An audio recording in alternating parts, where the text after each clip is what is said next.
அவர்கள் நோட்டீஸ் கொடுக்கறாங்க, நாங்க பதில் கொடுக்கணும். ஒருவர் மறைந்துட்டு இருக்கார், ஒருவர் சீரியஸா இருக்கார். இது எந்த பணிகளுமே சரியா நடக்கிறது இல்லைங்கிறதுக்கு இது ஒரு உதாரணம். அந்த மீட்டிங்க நான் ஹிந்துவா வந்திருக்கேன். ஓகே, இங்கு நடந்த ஆர்ப்பாட்டம் தொடர்பாக BNSS செக்ஷன் 35 படி நோட்டீஸ் கொடுத்துருந்தாங்க. அதுக்கு அப்பியர் ஆகிட்டு அவங்க கேட்ட விளக்கங்கள் நான் அனுப்பதா சொல்லி. என்னென்ன மாதிரியான விளக்கங்கள் கேட்டாங்க? அதெல்லாம் எதுவுமே பேச முடியாது.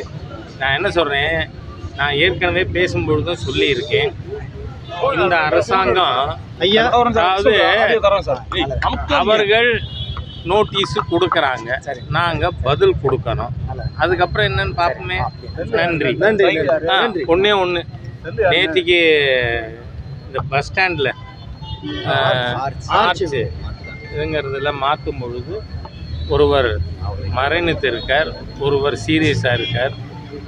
இது எந்த பணிகளுமே சரியா நடக்கிறது இல்லைங்கிறதுக்கு இது ஒரு உதாரணங்கிறத நீங்க எடுத்துக்கணும். சார், இது வந்து தமிழக அரசினுடைய வன்மம் நினைக்கிறீங்களா சார்? இது போல அலைகளுக்கு இது வந்து தமிழக அரசினுடைய வன்மமா?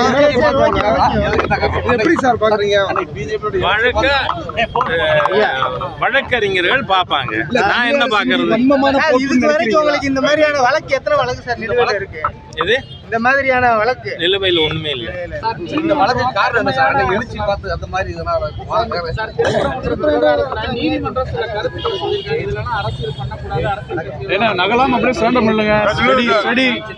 நான் அரசியல் கட்சியை சேர்ந்தவனே இல்லையே அந்த மீட்டிங்ல.